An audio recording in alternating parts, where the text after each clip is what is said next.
Have you also tried it and kept repeating the same thing?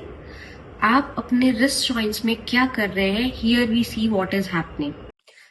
Now see, अगर आपको लगता है कि ये चीज हेल्दी है या आपको बेटर फील करा रही है तो it's okay if you are doing it occasionally, पर आप रिपीटेडली या रेगुलरली ये सेम प्रोसेस रिपीट कर रहे हैं तो it is going to harm your small joints of the hands, which may lead to early arthritic changes and may hamper your stability of the joints in the hand. Put it and share it to your known people and the dear and dear ones who keep repeating this, and please avoid it to prevent your hand from injury.